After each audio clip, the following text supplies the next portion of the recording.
রক্ত দিয়েছে, জীবন দিয়েছে এদেশ থেকে নাস্তিক্যবাদকে রুখে দেওয়ার জন্য।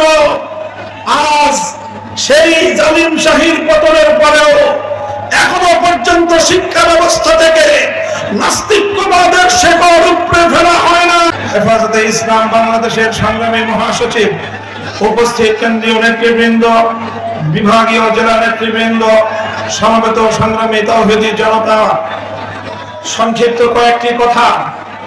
প্রথম কথা হলো এই, হেফাজতে ইসলাম বাংলাদেশ সম্প্রীতি চায়, শান্তি চায়।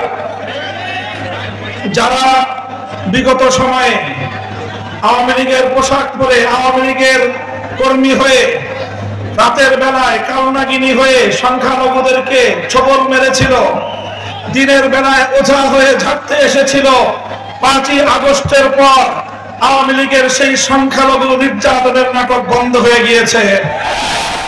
এজন্য হেফাজতে ইসলাম বাংলাদেশ ঐতিহাসিক দায়িত্ব আর কর্তব্য পালন করেছে। হেফাজতে ইসলাম বাংলাদেশ সম্প্রীতির বাংলাদেশ চায়। হেফাজতে ইসলাম সাম্প্রদায়িক সম্প্রীতি চায়, কোন দাঙ্গা হাঙ্গামা চায় না। তবে একটা কথা মনে রাখতে হবে, হেফাজতে ইসলামের জন্ম এবং উত্থান হয়েছিল আল্লাহর জমিনে আল্লাহর পয়গম্বরের ইজ্জতের হেফাজতের ঘোষণা দেওয়ার জন্য। আল্লাহর পয়গম্বরের ইজ্জতের উপর আক্রমণকারী, আমার নবীর উপর কটূক্তিকারীর জন্য সর্বোচ্চ শাস্তি মৃত্যুদণ্ডের আইন তৈরির দাবি নিয়ে আমরা বলতে চাই, এই বাংলাদেশে আমার নবীকে নিয়ে আর কোন কটূক্তিকারীকে আমরা দেখতে চাই না। যদি আমার নবীর ইজ্জতের উপর আর কোন আঘাত করা হয়, আমরা বরদাস্ত করব না।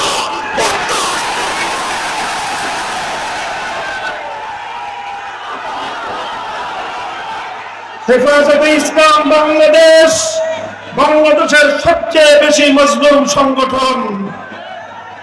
বিরোধী দল হিসেবে বিএনপি নির্যাতনের শিকার হয়েছে, জামায়াতে ইসলামী বাংলাদেশ নির্যাতনের শিকার হয়েছে, হেফাজতে ইসলাম বাংলাদেশ 13 সালে গণহত্যার শিকার হয়েছে, 21 সালে গণহত্যার শিকার হয়েছে হেফাজতে ইসলাম বাংলাদেশ।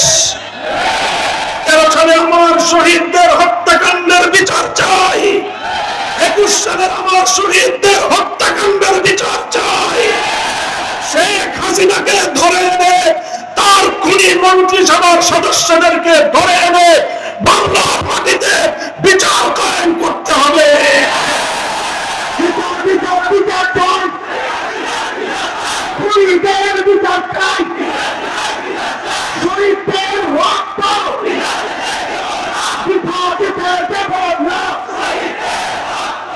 পরিষ্কার আমার আখেরি ঘোষণা, 2013 সালে হেফাজতে ইসলামের উত্থান ঘটেছিল তখন, যখন বাংলাদেশকে নাস্তিক্যবাদ গ্রাস করার পায়তারা চালিয়েছিল। শাহবাগী চেতনার নামে আমার বাংলাদেশের নতুন প্রজন্মকে যখন নাস্তিক বানাবার ষড়যন্ত্র হয়েছিল, হেফাজত রক্ত দিয়েছে, জীবন দিয়েছে এদেশ থেকে নাস্তিক্যবাদকে রুখে দেওয়ার জন্য। আজ সেই জালিম শাহীর পতনের পরেও এখনো পর্যন্ত শিক্ষা ব্যবস্থা থেকে নাস্তিক্যবাদের শেকড় উপড়ে ফেলা হয় নাই।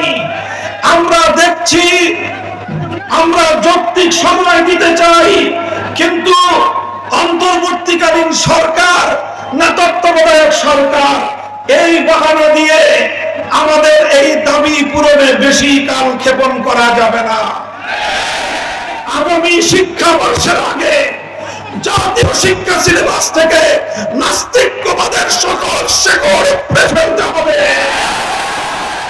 আর যদি সেটা না করেন, হেফাজতে ইসলামের মঞ্চ থেকে ঘোষণা করছি, আগামী 2025 সালের 1 জানুয়ারি হেফাজতে ইসলাম নতুন পাঠ্যসূচি বাংলাদেশের কোন শিক্ষা প্রতিষ্ঠানে কার্যকর হতে দেবে না। আমরা আমাদের সকল শহীদদের হত্যাকাণ্ডের বিচার চাই।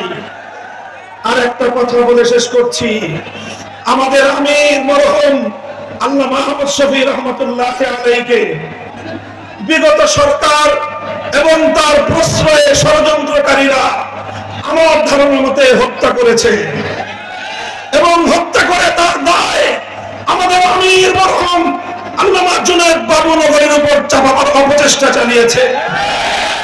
এরপরে আমাদের মরহুম মহাসচিব আল্লামা নূর হোসেন কাসেমীকে ষড়যন্ত্রমূলকভাবে তারা হত্যা করেছে।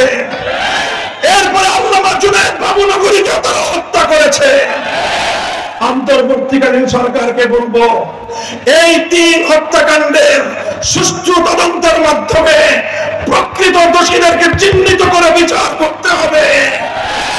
আমরা একটা যৌক্তিক সময় দেব, এরপরে যদি তোমরা সেটা করতে ব্যর্থ হও তাহলে কত ধানে কত চাল হেফাজত বাংলাদেশে সেটা বুঝিয়ে দেবে ইনশাআল্লাহ। আল্লাহর এই জমিন ইসলামের জমিন, এই জমিন আল্লামা আহমদ শফির জমিন, এই জমিন আল্লামা জুনায়েদ বাবুনগরীর জমিন, এই জমিন আল্লামা মুহিবুল্লাহ বাবুনগরীর জমিন। হেফাজতে ইসলামকে মাইনাস করে বাংলাদেশ অতীতেও ভালো চলে নাই, আজও ভালো চলতে পারবে না, ভবিষ্যতেও ভালো চলতে পারবে না। হেফাজতের সাথে আছেন তো? থাকবেন তো? ঝরাতে হলে দিবেন তো? অন্ধকারে অস্ত্র ঝরাবেন তো? প্রয়োজনে আবার শাপলা চত্বরে গিয়ে বুকের রক্ত খাওয়া দেবেন ইনশাআল্লাহ। শাহাদাতের সিঁড়ি কালেমার ঝান্ডা বাংলাদেশে পথ করে উড্ডীন হবে। সেদিনের সেই সংগ্রামী সালাম অভিবাদন জানিয়ে শেষ করলাম। আলহামদুলিল্লাহ রাব্বিল আলামিন। হেফাজতে